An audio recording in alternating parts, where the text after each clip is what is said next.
Ouais, comme ça on a raconté. Salut les joueurs, je suis en présence de Kevin et Alain qui vont nous présenter un jeu qui est décidément à croquer. Alors Alain, je vais te placer le micro pas très loin pour que tu puisses parler aussi. Qui est le concepteur de ce jeu, dites-moi? Alors l'idée vient de Kevin au départ, c'est une idée de Kevin. Kevin a eu cette idée de faire un jeu sur le thème de la pâtisserie. Donc on s'est rencontrés il y a maintenant à peu près 2 ans. Et il m'a proposé ce jeu et on a travaillé dessus ensemble depuis des ans sur toute la partie réalisation et étude du jeu. Et maintenant le jeu a atteint son public et a un vif succès. Oui, parce que là en fait, là, tel qu'on l'a, le jeu, on peut se dire qu'il est quasiment sur le point d'être commercialisé là. Ouais, c'est ça en fait. Ouais. Tu vois, ce qui nous manque, c'est maintenant la dernière étape qui nous manque pour le jeu, c'est on va dire de convaincre l'éditeur qui serait emballé par le jeu, parce que depuis maintenant facile 1 an, le jeu tourne, ça fait 2 ans que le jeu tourne auprès du public, mais là ça fait vraiment depuis 1 an où on n'a que des retours positifs de la part des gens et qui à l'occasion nous demandent où est-ce qu'on peut acheter le jeu. On ne peut pas encore acheter parce qu'il nous manque cette dernière étape.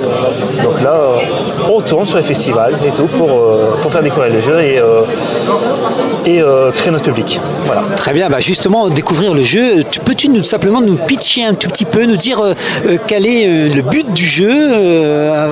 Alors, le principe du jeu, c'est que chaque joueur va incarner en fait une boulangerie-pâtisserie et le but c'était de récupérer un maximum de clients. Et pour cela, pour attirer des clients, il faut qu'on ait une belle devanture. Donc on va mettre beaucoup de gâteaux. Et pour cela, il faut qu'on réalise des recettes. Donc sur chacune recette, il y a les ingrédients qui sont représentés et qui sont nécessaires du coup pour faire le gâteau. Et on a du coup les clients que ça rapporte. Mais on n'a pas énormément de place. Donc du coup, on est limité à 2 recettes de chaque niveau. Niveau 1, niveau 2 et niveau 3. D'accord. Et sur un tour de jeu, en fait, on va devoir gérer les ingrédients, les actions, parce qu'on a 6 actions à gérer. Oui. Au contraire d'actions jusqu'à 6. Et on a du coup des cartes pour nous aider. Les cartes de Krami, qui sont des cartes où on va récupérer plus facilement des ingrédients, avoir un stock infini d'ingrédients, récupérer un peu plus d'actions et éventuellement stopper certaines attaques. Oula. Alors pourquoi certaines attaques? Oui, pourquoi? On a l'inverse, les cartes de Sbluff, qui eux sont là pour aller embêter nos adversaires. Alors, on a des actions. On va aller voler des ingrédients. On va réduire le stock d'ingrédients.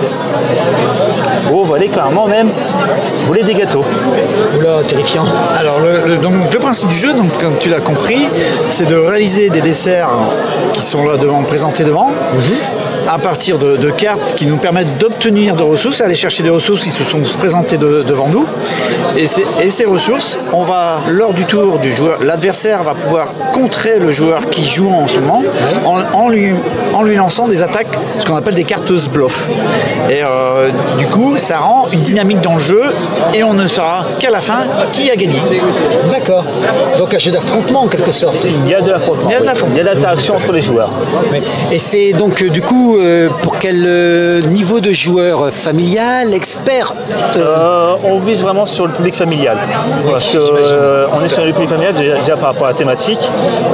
Par rapport aussi, le jeu est comme assez évolutif. Donc on peut commencer pour apprendre le jeu avec des cartes assez simples. Et le but, ce serait, c'est au fur et à mesure que les joueurs maîtrisent, vous pouvez jouer avec ces cartes-là en plus, cette note mécanique en plus. Là, par exemple, sur les jeux de base, on est juste sur les recettes à se concentrer. Les cartes de Krami, les cartes de Sbluff, c'est des ingrédients. Mais on a des cartes, par exemple, des cartes de défi qui pimentent le jeu. D'accord. Voilà, donc dans le jeu, comme le dit Kevin, il y a le jeu de base proprement dit qu'on vous l'a présenté avant. Oui. Mais ensuite, on a rajouté plein de fonctionnalités dans le jeu. On peut réaliser des défis qui vont nous permettre de ramener des bonus de points de victoire de clients. Et ensuite, on a aussi également, il va vous les présenter, également des cartes trophées qu'on va le retourner à la dernière minute moi je les retourne à la dernière minute et du coup ça permet d'avoir un autre effet et que la situation se retourne directement. C'est qu'à la fin qui va gagner. Donc il y a plein d'effets dans le jeu et chaque joueur peut jouer à sa manière comme il le veut, rajouter les défis, pas jouer avec les défis, jouer avec les trophées, pas jouer avec les trophées. Il y a plein d'effets qu'on a mis dans le jeu qui permettent de jouer différemment, soit au niveau facile pour une famille avec des jeunes enfants, soit un niveau de difficulté plus adapté pour des joueurs experts.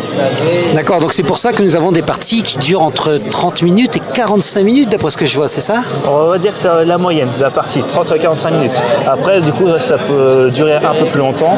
C'est pour ça qu'on a aussi défini un nombre limite de tours en tout début, donc 6 tours de jeu pour appréhender le jeu. Mais l'autre condition où la partie peut s'arrêter, ça peut être dès qu'un des joueurs a fait ses 6 recettes de niveau. D'accord. Du coup, les parties peuvent durer un peu plus longtemps. Ça peut être aussi plus stratégique. Il y avait du coup un autre effet qu'on n'a pas expliqué, c'est la mécanique de recettes ratées. Qui est recettes ratées comme à la maison. Ah oui, très souvent même. Nos épouses ratent les gâteaux, hein, souvent, hein, ils sont un peu brûlés. Bien sûr. Voilà.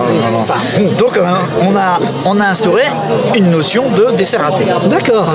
Lui explique. Donc là, le principe de recette ratée, c'est pour pouvoir réussir la recette, il faut avoir tous les ingrédients. Mais pour le faire en raté, il faut juste payer un tchèque. Donc là, par exemple, un lait et un œuf, ça fait une recette ratée qui m'apporte beaucoup moins de clients. Oui. Et là, vous me dire pourquoi faire une recette ratée? Ouais. C'est pour revenir sur la mécanique du fin de tour avec les 2 recettes de chaque niveau. On déclenche dans ce cas-là une fin de partie plus rapide. Si on voit qu'il y en a un qui est bien avancé et que du coup il se prépare à faire notre recette, on peut l'embêter en disant bah non, je mets fin à la partie là. Ça peut être aussi pour contre un adversaire qui se prépare à faire une autre recette. Alors, il a préparé toutes sortes d'ingrédients. Et ben nous, pour l'embêter juste avant, on dit bah non, je vais payer un tchèque, j'approche chez moi, comme ça, du coup tu peux la faire. Voilà. Donc dans le jeu, contrer l'adversaire, c'est malin ça. on peut empêcher l'adversaire de réaliser des recettes, de transformer une recette réussie en ratée et inversement de faire une recette ratée en recette réussie. Donc du coup le jeu il a une mécanique qui fait que il n'y a qu'à la dernière minute qu'on va vraiment savoir comment ça va se passer. Sympa ça. Et donc je vois un titre, Krami. Alors Krami, ça me fait penser à Kramik, je me trompe pas, c'est ça? Tout à fait. Mais alors Zblov, je comprends rien du tout. On peut m'éclairer là? Alors, Zblov, alors on s'est tout simplement amusé à reprendre les initiales de 5 des 6 ingrédients. Oui. Donc le sucre. D'accord. Voilà. Très bien. Le beurre. Oui. Le lait. Parfait. L'œuf. Oui. Et la farine. D'accord. Tout ce qu'il faut pour constituer un gâteau tout au moins au minimum. Voilà. Exact. Bien vu, c'est malin ça. Il manque juste le parfum qui est le petit supplément qui apporte un petit goût supplémentaire et qui du coup nous fait le gâteau. Très bien, on a tout ce qu'il faut alors. D'autres projets par la suite? Alors derrière, donc ce jeu pour l'instant il est plus tel que vous l'avez, mais derrière il y a déjà 2 extensions sur lesquelles on travaille, en ramenant de nouvelles mécaniques pour avoir un côté encore plus expert. Donc on a vraiment travaillé sur un jeu familial qui est évolutif en fonction des joueurs ou du public qu'on aura en face de soi. Alors ma dernière question, y a-t-il parmi vous au moins un pâtissier? Et non, malheureusement. Par contre, ma fille, oui, est pâtissière. Ah d'accord, c'est très bien, c'est parfait. Et on se dit au revoir. Allez, salut les joueurs. Voilà.